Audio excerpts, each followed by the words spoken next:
আজ আমরা চলে এসেছি সপ্তম শ্রেণীর 19তম অধ্যায় উৎপাদকে বিশ্লেষণ ক্লাসে। দেখো তোমরা এর আগে উৎপাদক শব্দটা তোমরা আগে এর সাথে পরিচিত আছো। তোমরা কোনো পাটিগণিত কোনো সংখ্যা দিয়ে কিন্তু তোমরা উৎপাদক করা শিখেছো। যেমন ধরো 18 একটি সংখ্যা।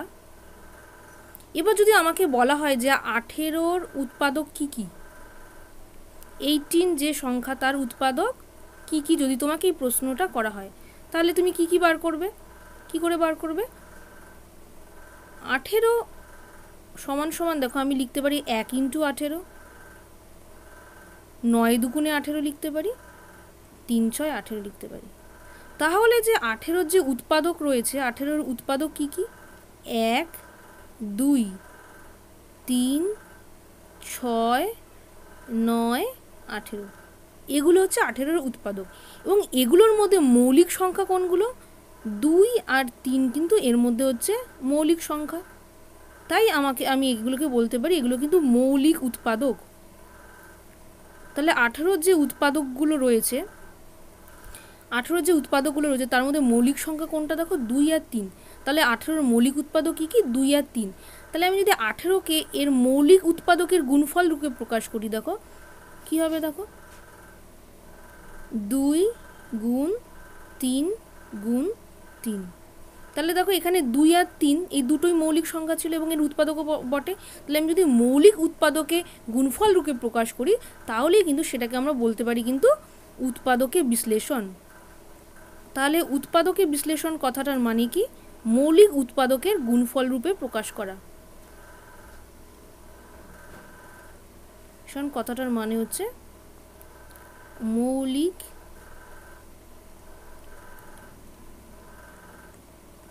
উৎপাদকের গুণফল হিসেবে প্রকাশ করা। এটাকেই কিন্তু আমরা বলছি কিন্তু উৎপাদকে বিশ্লেষণ। তাহলে আমি এখানে একটা সংখ্যা দিয়ে তোমাদের বোঝালাম 18। আপাতত আমি যদি আরেকটা সংখ্যা দিয়ে বোঝাই, যেমন ধরো 24। যদি তোমাকে বলা হয় ধরো 24-এর উৎপাদক, 24-এর উৎপাদক মানে কি কি আছে দেখো। তোমরা ছোটোবেলায় শিখেছো উৎপাদক বার করার নিয়ম। 24 মানে হচ্ছে দেখো 1 গুণ 24 যেমন হয়, 12 দুগুণে 24 হবে, 3 আটা 24 হবে, 4 6 24 হবে। তাহলে যদি 24-এর উৎপাদক বলি, 24-এর উৎপাদক কি কি আছে? 1 আছে, 2 আছে, 3 আছে, 4 আছে, 6 আছে, 8 আছে, 12 আছে, 24। তাহলে এগুলো হচ্ছে 24-এর উৎপাদক। তাহলে এর মধ্যে উৎপাদকের মধ্যে মৌলিক উৎপাদক কোনগুলো দেখো? মৌলিক সংখ্যা কোনগুলো? এখানে 2 মৌলিক সংখ্যা আর কিন্তু 3 মৌলিক সংখ্যা। তাহলে এর 24-এর যদি আমি মৌলিক উৎপাদক বলি, তাহলে 24-এর মৌলিক উৎপাদক কিন্তু 24-এর মৌলিক উৎপাদক আমি কি কি পাচ্ছি দেখো? উৎপাদক পাচ্ছি হচ্ছে 2, 3। তাহলে যদি এর গুণফল রূপে আমি 24-কে প্রকাশ করতে পারি তাহলে কিন্তু সেটা হবে উৎপাদকের বিশ্লেষণ। তাহলে 24-কে যদি আমি উৎপাদকের বিশ্লেষণ করি কি দাঁড়াবে দেখো? 2 গুণ 2 গুণ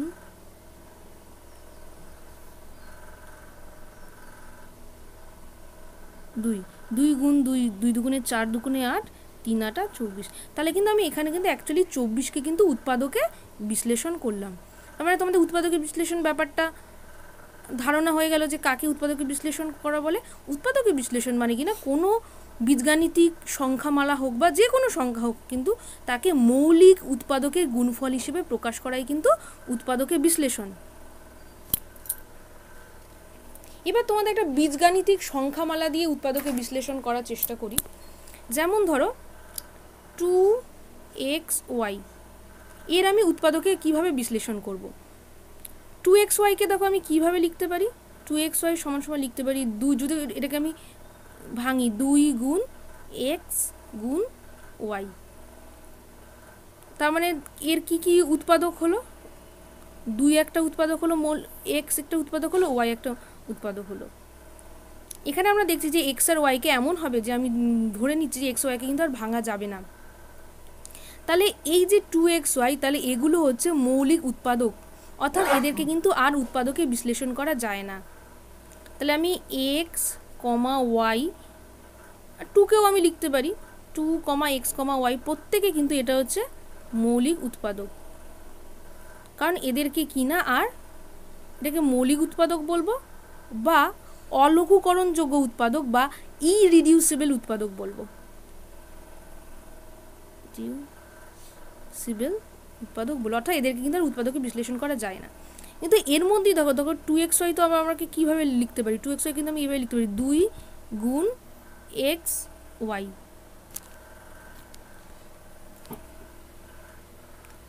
তাহলে 2xy এটাকে কিন্তু আমরা এইভাবেও লিখতে পারি 2 গুণ xy।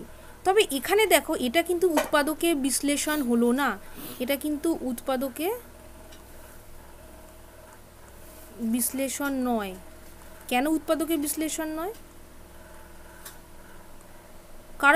কারণটা কি না, এক্স ওয়াইকে কিন্তু আবার উৎপাদকে বিশ্লেষণ করা যায়, এটাকে কিন্তু আবার উৎপাদকে বিশ্লেষণ করা যায় এক্স গুণ ওয়াই হিসেবে। তাহলে এটাকে কিন্তু কখনোই এর উৎপাদকে বিশ্লেষণ বলা যায় না। তাহলে তোমাদের উৎপাদকের বিশ্লেষণের সম্পর্কে একটা ধারণা জন্মালো। এবার আমরা কি করব না, এবার আমরা কোষে দেখি 19.1-এ চলে যাব।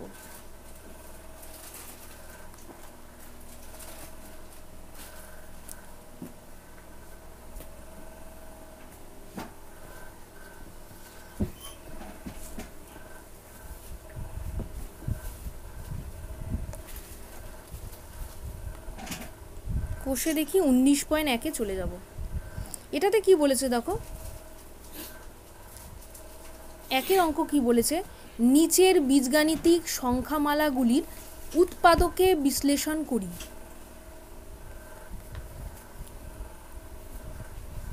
ধরো এখানে একটা সংখ্যা বলেছে, তাহলে একে যদি আমি উৎপাদকে বিশ্লেষণ করি তাহলে আমি এর মৌলিক উৎপাদকগুলো কি দেখি, একটা 7, একটা এক্স, একটা ওয়াই। তাহলে এটা উৎপাদকে বিশ্লেষণ করলে দাঁড়াচ্ছে 7 গুণ এক্স গুণ ওয়াই। তাহলে এটা হয়ে গেল উৎপাদকে বিশ্লেষণ করা। আমি যদি 3-এর অঙ্কটা দেখি, 3-এর অঙ্কটা আমি কী করে উৎপাদকে বিশ্লেষণ করবো, দেখো 16ab²c। তাহলে আমাকে অবশ্যই মনে রাখতে হবে উৎপাদকের বিশ্লেষণগুলো মানে কিন্তু মৌলিক উৎপাদকের, মানে উৎপাদক কিন্তু সেটা মৌলিক সংখ্যার গুণফল হিসেবে প্রকাশ করা। তাহলে 16 দেখো 2 অবশ্যই মৌলিক সংখ্যা, 2 গুণে 4, 2 গুণে 8, 2 গুণে 16 গুণ এ বীজগণিতিক, এগুলো হচ্ছে বীজগণিতিক সংখ্যা এ, b² মানে বি গুণ বি গুণ সি। এটাও হয়ে গেল আমার উৎপাদকের বিশ্লেষণ। আমি যদি এবার 5-এরটা দেখি, 5-এরটা কী বলেছে, 12x 2 + x। এটাকে আমি কিভাবে করব, আবার বলছি যে কিভাবে করব, যে অবশ্যই আমাকে ভাঙতে হবে 12কে, উৎপাদকে ভাঙতে হবে এবং এর মধ্যে যেগুলো মৌলিক সংখ্যা সেটাকে কিন্তু আমি নিতে পারবো। তাহলে 12কে কী হবে, 2, 2 গুণে 4, 3 × 4 = 12 গুণ এক্স, এবং এই সংখ্যাটা দেখো এটা 2 + x-কে কিন্তু আর আমি ভাঙতে পারবো না, তাই এটা ব্র্যাকেটের মধ্যেই আমি রাখছি। এটাও কিন্তু ইন্ডিভিজুয়ালি একটা উৎপাদক এবং মৌলিক। তাহলে এইভাবে আমরা উৎপাদকের বিশ্লেষণ করছি। এবার লাস্টের অঙ্কটা দেখো কি বলেছে, লাস্ট না, তার আগে আমরা 6-এর অঙ্কটা দেখি, -5pq p² + 8। এটা দেখো, এটা উৎপাদকের বিশ্লেষণ করলে কী হবে, খুব ইজি, -5 গুণ, জাস্ট আমাকে গুণ সংখ্যার রূপে প্রকাশ করছে, p গুণ q গুণ p² + 8। এবার যদি আমি 6-এর অঙ্কটাও দেখি, কি বলছে, 21x y² 3x - 2, 3 গুণ 7 গুণ x, y² রয়েছে, তাহলে আমি y²কে y গুণ y হিসেবে প্রকাশ করতে পারি, গুণ 3x - 2। একইভাবে আমরা 8-এর অঙ্কটা যদি দেখি, 121 mn বলেছে m² - n। তাহলে এটাকে আবার যদি আমি উৎপাদকের বিশ্লেষণ করি, 121 মানে 11 গুণ 11 গুণ m গুণ n গুণ m স্কোয়ার মাইনাস। এবার আমরা 2-এর অঙ্কগুলো দেখি। 2-এর অঙ্কগুলো কি বলেছে, নিচের বীজগাণিতিক সংখ্যামালাগুলির সাধারণ উৎপাদক খুঁজি ও লিখি। যেমন দুটো সংখ্যামালা বলেছে 22xy, আরেকটা বলেছে কিনা 33xz। তাহলে এই দুটো সংখ্যামালার সাধারণ উৎপাদক কিন্তু আমাকে খুঁজতে হবে। প্রথমে দেখো 22xy আছে, 22xy এর কি কি উৎপাদক আছে আমাকে কিন্তু দেখতে হবে। 2 দিয়ে যায় যেহেতু, 2 একটা, আবার আমি 11 দুগুণে 22, 11 দুগুণে 22 একটা, একটা এক্স, একটা ওয়াই, আরেকটা কি হতে পারে আবার দেখো, এদের মধ্যে আমরা যদি গুণ করে দেখি 2x হতে পারে, 2y হতে পারে। আমি 2 এর সাথে x গুণ করলাম, 2 এর সাথে y হতে পারে। আবার হতে পারে দেখো 11x,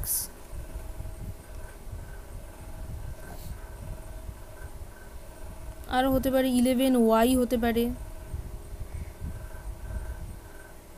22x হতে পারে,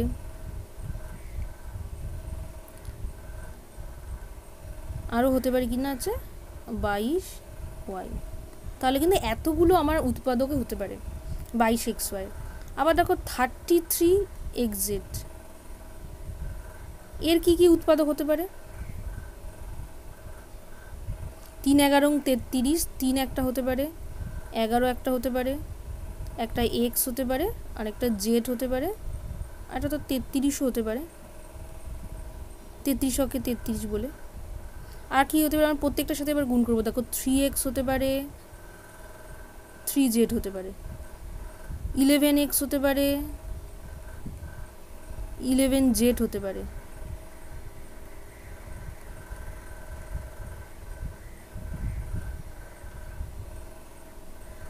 11x হতে পারে, 11z হতে পারে। আর কি হতে পারে, আবার 33x হতে পারে, শুধু 33x আর 33z। তাহলে দেখো এর এতগুলো উৎপাদক হতে পারে। তাহলে এর মধ্যে সাধারণ উৎপাদক কোনটা, সাধারণ উৎপাদক দেখো কিন্তু দুটোর ক্ষেত্রে আছে। এটা হচ্ছে 11x, এখানেও আছে, এখানেও কিন্তু 11x আছে। তাহলে এর সাধারণ উৎপাদক দেওয়া হচ্ছে কোনটা, 11x। প্রথমে আমরা উৎপাদক খুঁজলাম, তারপর সাধারণ উৎপাদক খুঁজলাম। তাই সাধারণ উৎপাদক হচ্ছে 11x। তারপর দেখো 3-এর অঙ্কটা দেখো, 3-এর অঙ্ক দুটো দিয়ে দিয়েছে, -16 m n l একটা দিয়ে দিয়েছে, আর একটা -39 nl স্কোয়ার। তাহলে আমি এর উৎপাদকগুলো খুঁজি।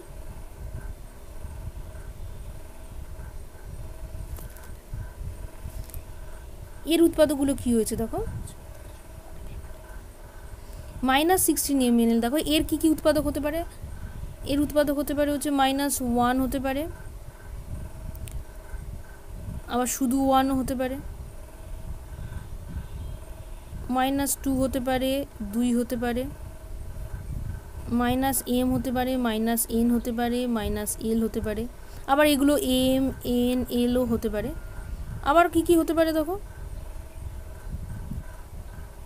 mn হতে পারে। আমি এবার এগুলোর মধ্যে কম্বিনেশন করতে পারি, mn হতে পারে, ml হতে পারে। তোমরা দেখবে এরকম অনেক কম্বিনেশন করা যায়, nl হতে পারে। আবার এগুলোর মধ্যে 16 আবার হতে পারে, 16m -16m -16n -16l, এরকম অসংখ্য হতে পারে। আবার দেখো -39 nl স্কোয়ার, এরও অনেক উৎপাদক হতে পারে। কি কি উৎপাদক হতে পারে দেখো, 3 তেরং 39, -3 তো হতে পারে, -13 হতে পারে, -n হতে পারে, -l হতে পারে, -nl হতে পারে, -nl স্কোয়ার হতে পারে, -39 n হতে পারে, -39 l স্কোয়ার হতে পারে। এরকম অসংখ্য হতে পারে। কিন্তু তার মধ্যে দেখো কোনটা আমার এখানে কমন হবে, তোমার সাধারণ উৎপাদক কোনটা হবে দেখো, খুব ইজিলি বার করতে পারবে। সাধারণ উৎপাদক দুটোর মধ্যেই আছে, দেখো দুটোর মধ্যেই আছে কোনটা কমন, এল আছে দুটোর মধ্যেই কমন, মাইনাস এল, তাহলে সাধারণ উৎপাদক কিন্তু এখানেও এল রয়েছে, তাহলে এখানেও দেখো মাইনাস এল একটা উৎপাদক ছিল, এখানেও কিন্তু মাইনাস এল উৎপাদক রয়েছে, তাহলে এখানে সাধারণ উৎপাদক কিন্তু হবে মাইনাস এল। তাহলে দেখো এবার নেক্সট দেখো 6 অঙ্কটা দেখো, 18x² 27x³ মাইনাস 45x। এটাকে খুব ইজিলি দেখো, আমরা প্রথমে সংখ্যার যদি আমি কমন দেখি, 18 মানে এখানে দেখো 3 6 18 হয়, আমি যদি এটাকে সংখ্যাটাকে প্রথমে ভাবি 3 3 9 2 18 গুণ এক্স গুণ এক্স, আমি এটাকে 27 যদি ভাবি তাহলে 3, হ্যাঁ 3 3 9 3 নং 27 এক্স গুণ এক্স গুণ এক্স। আবার এটাকে লিখতে পারি মাইনাস 3 গুণ 5, 3 3 9 5 নং 45 গুণ এক্স। তাহলে এখানে দেখো আমি যদি খুব ইজিলি দেখো সাধারণ উৎপাদক খুঁজে পাবো, সব ক্ষেত্রেই দেখো 3 তিরিক্ষে দুটো 3 রয়েছে, দুটো 3 রয়েছে, দুটো 3 রয়েছে, তাহলে 3 তিরিক্ষে 9, আর দেখো সব ক্ষেত্রে কিন্তু একটা করে এক্স কিন্তু রয়েছে, মানে মিনিমাম এটাতে একটা এক্স রয়েছে, তাহলে আমরা বলতে পারি কিন্তু সাধারণ উৎপাদক হবে